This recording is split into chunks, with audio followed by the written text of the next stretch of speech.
안녕하세요, 여러분. 오늘은 13번째 시간으로 교육 혁신에 대해서 이야기해 보고자 합니다. 먼저 이번 주 수업의 선수학습 질문은 교사를 동기 유발시킬 수 있는 방안에 대한 이야기입니다. 교사의 동기 유발에 대해서는 지난주에 개략적인 이야기를 하였으므로 넘어가겠습니다. 다음 주 질문은 침체된 학교 분위기를 쇄신할 수 있는 방법입니다. 먼저 학교 다녔을 때의 여러분의 경험을 먼저 떠올려 보세요.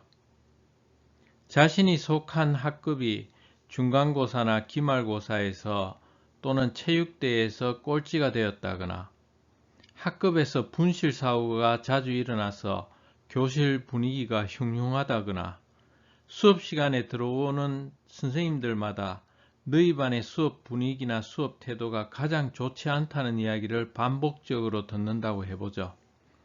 이런 경우 어떻게 하면 학급 분위기를 쇄신할 수 있을까요? 이 사항을 확대하면 학교 분위기가 되겠죠. 몇 년 동안 대학 입시 결과가 좋지 못하거나 학교의 경쟁력이 추락하고 있거나 신입생의 학교 입학 지원율이 낮아지고 있거나 학교에 큰 사고가 발생하는 것과 같은 상황들이 계속되고 있다면 어떻게 해야 할까요?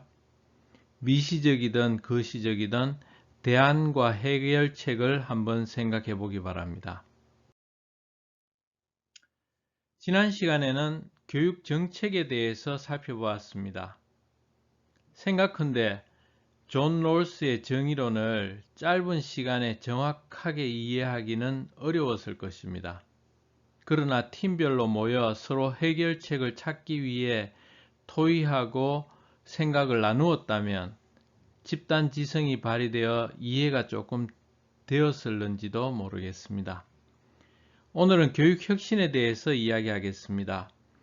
수업할 내용은 하나의 사례를 소개하고자 합니다. 이 사례를 가지고 다음 주 마지막 세 번째 사례 연구로 나아가겠습니다. 오늘 할 이야기는 일본 홋카이도에 있는 아사히야마 동물원의 이야기입니다. 요즘 한국과 일본과의 관계가 좋지 않아서 사례로서 부적절하게 생각될 수도 있지만 아직까지 교육 혁신에 관한 이보다 더 좋은 사례가 없군요. 아래는 배경 설명입니다. 지금은 홋카이도에서 가야 할 베스트 5 관광지 중 하나인 아사히야마 동물원은 10여 년 전만 하더라도 아카히카와시의 골칫거리 동물원이었습니다. 폐원 직전의 동물원을 혁신 경영을 통해서 살린 원장과 그 사육사들의 실제 이야기를 영화한 작품입니다. 이것은 실화로서 2009년에 영화화되었습니다. 이제 영화 내용을 소개하겠습니다. 왼쪽이 아사히야마 동물원의 원장이고요. 오른쪽은 시의회 담당자입니다.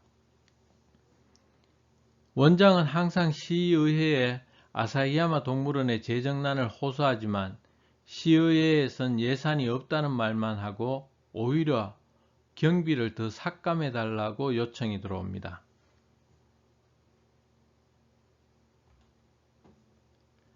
적자 상태의 동물원을 살리기 위해 제트코스터를 설치하기도 합니다. 사람들은 동물원에 제트코스터를 타러 오고 동물원 뒷전이 되는 상황이 됩니다. 관로안의 내용은 문제 사항에 대한 해석이라고 생각하면 됩니다. 사항에 맞는 적절한 대책이 아닐 경우 주객전도의 상황이 벌어질 수도 있으므로 문제 원인에 대한 정확한 파악이 필요하다는 것입니다.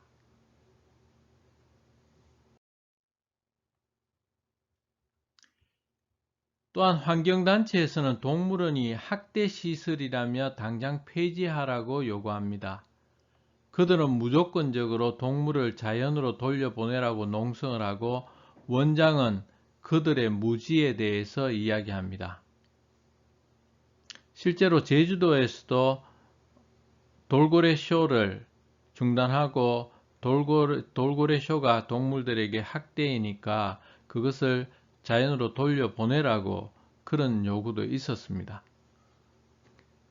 논리적인 요구가 이유가 아닌 감정에 대응하거나 무조건적인 요청은 더욱더 상황을 악화시킨다. 이 말은 이미 사람의 손에 의해 길들여진 동물을 자연으로 돌려보냈을 때는 그냥 폐사되는 경우가 많습니다.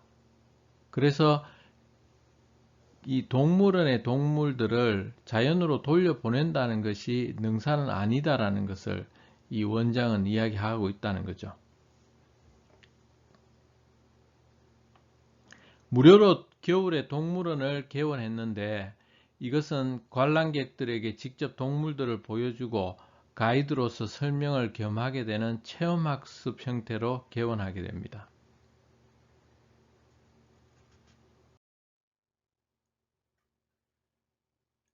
또한 원포인트 가이드를 실시하여 무대 뒤 사육에만 종사한 사육사가 관람객 앞에 나서서 설명을 하게 됩니다. 이것은 획기적인 발상 중의 하나라고 할 수 있습니다. 또한 밤의 동물원 프로젝트라 그래서 호랑이, 사자, 표범과 같은 야행성 맹수들의 활동을 볼 수 있기 위해 야간 개장 정책을 펴니다. 이것은 세밀한 부분에 있어서의 관심과 특이하고 뛰어난 형태의 발상을 보여주는 모습이라고 할 수 있습니다. 그러나 단포조충증이라는 병이 동물원에 퍼지게 되면서 연일 손님은 줄어들고 매스컴에까지 퍼져 시의회에서는 폐원하라는 말이 나오게 됩니다. 동물원 직원들은 동물 복장을 하면서 거리 홍보와 동물원의 폐원을 막기 위해 고군분투하게 되죠. 사육사들에게 있어서 동물원은 직장이지만 동물원들의 동물들은 폐원되면 도살의 위기에 처하게 됩니다. 좀 전에 이야기했듯이 이들이 사람에 의해 길러졌기 때문에 자연으로 돌아가서는 스스로 자생할 수가 없고 결국 죽여야 한다는 그런 상황이 발생하는 것이죠. 이때 시장은 자신의 선거를 위해 폐원은 하지 않겠다고 말합니다. 이를 통해 알 수 있는 바는 문제 해결에 대한 전략적인 접근 없이 단기적인 행사와 사업 위주의 문제 해결 접근은 일시적 해결책은 될 수 있지만 직원들의 피로 누적과 함께 근본적인 해결은 힘들다는 것입니다.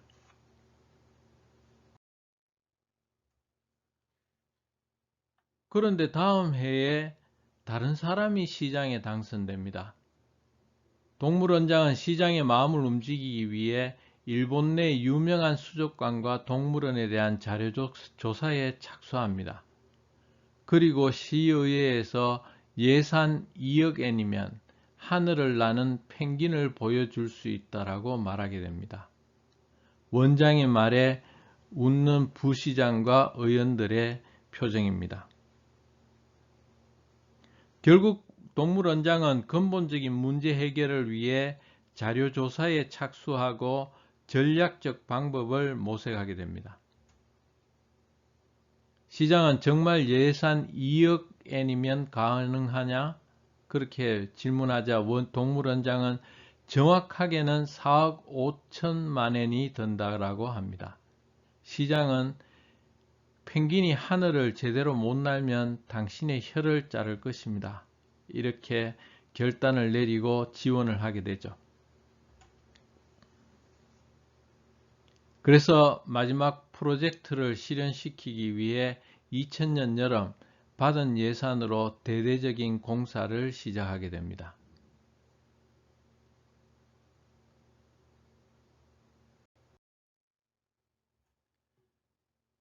투명 수로 안에 통로를 개설하여 고개를 들었을 때 파란 하늘에 펭귄이 날아다니는 착각이 들 만큼 멋진 시설을 만들게 됩니다. 북극곰을 관람객들이 가까이서 보기 위한 시설도 만들고요. 통로를 설치하여 바다 표범의 헤엄치는 모습을 관람할 수 있는 시설도 만듭니다. 즉 동물을 인간에게 최대한 가까이 보여줌으로써 동물과 소통할 수 있게 하는 것이죠. 사람과 동물의 친화적 환경을 조성하였던 것입니다.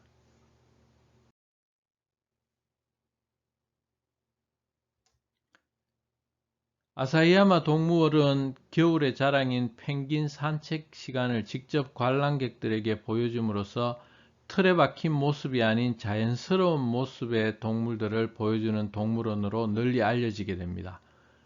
이 지역이 홋카이도 지역이고 겨울에 눈이 많이 오는 그런 자연적인 조건을 잘 이용한 전략이라고 할 수 있겠죠. 원장과 직원들의 노력 그리고 창조적 발상으로 2004년 여름 아카히카와의 골칫거리에서 일본 최고의 동물원으로 선정이 되게 됩니다. 그리고 이제 원장은 퇴직을 하고 떠나는 모습입니다.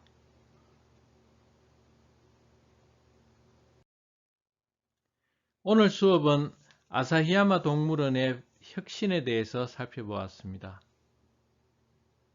이것이 학교 교육과 그 혁신과 어떤 연관성이 있을까를 이제 다음 주 시간에 사례 연구를 통해서 살펴보겠습니다. 다음 시간에는 미래 교육이란 주제로 이야기하겠습니다. 수고했습니다.